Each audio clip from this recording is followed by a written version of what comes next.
Good morning. Scotland. I'm Raventos, and this is my 13th day on a hunger strike to demand the unilateral declarations of independence both in Scotland and Catalonia.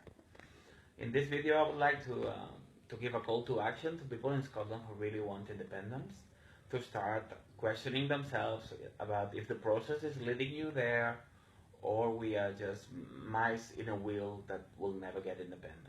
I'll give you an outline how the situation is in Catalonia. Things are more advanced here because I live here and because I studied with some people that is in government nowadays, and it took me 23 years to realize that under the Catalan CASOC they have the Spanish one, and that's why they've been setting up, breaking, and doing all kind of things that it's difficult to understand if you don't realize that it belongs to a master plan. UK, Spain have a master plan to avoid that Catalonia and Scotland never get independence. So the situation is as follows. I knew all of this about Catalonia and I know a lot about Scotland as well. So I decided to start a hunger strike because it's the only way to show a people that lives under a velvet dictatorship but doesn't know it that we do live in a dictatorship. Because it cannot be that when somebody goes on hunger strike, especially for something which is supposed to be the objective of both the SNP and both the Catalan parties, it's impossible that he gets the treatment I'm getting. So my action exposes all the contradictions of the system, a system that is rigged to avoid independence while pretending to work for it. The situation is as follows. In the 13th day of a hunger strike, I got the attention of a very important radio station the first day, and some things were said that nobody had said before on the radio, and hundreds of thousands of people heard of it. The rigging in Scotland, the rigging in Catalonia. But, alas, after that, no single media has got in contact with me. That's not a possibility. Well, it's not a possibility if you don't live in North Korea.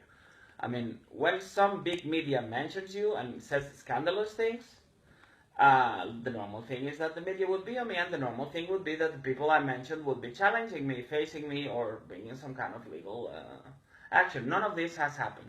But not only that, we have evidence with screenshots that they're spreading the slander that I'm coming in and out of a psychiatric institution, and they're mentioning names of people that support this thesis. This is state terrorism. That's not true, and that shouldn't be allowed in a democracy. This fight goes much beyond independence. We're fighting for democracy, for justice, for truth. A person that does the right thing shouldn't be slandered and attacked with dirty war from a state like I'm suffering.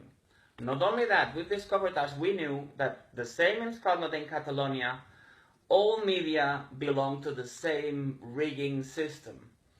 The Scottish referendum couldn't have been rigged if they didn't know that nobody in the media would speak about it, would unveil the rigging.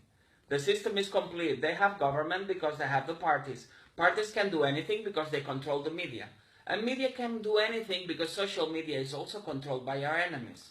Most Facebook groups are in the hands of infiltrated people who work for our enemy.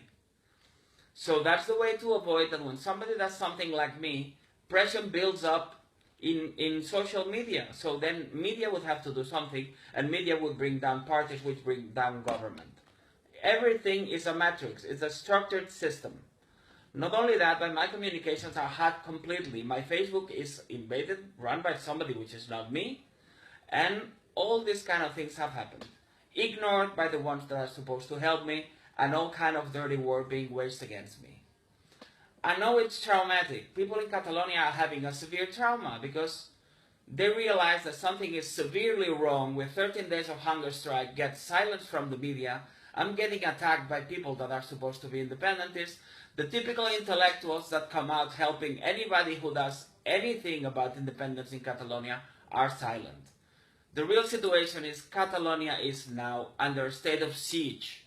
People we know, former president of Barcelona has been threatened by secret services to keep silence about how rotten the situation is. We live in a state of siege when people who knows the truth and support me are being threatened and are scared to give the first step. This will have to be done by the people because people running us are working against us. It's hard, but it's the only way to, not only to independence, but to democracy, to truth, and to freedom. We'll win. Guanyarem.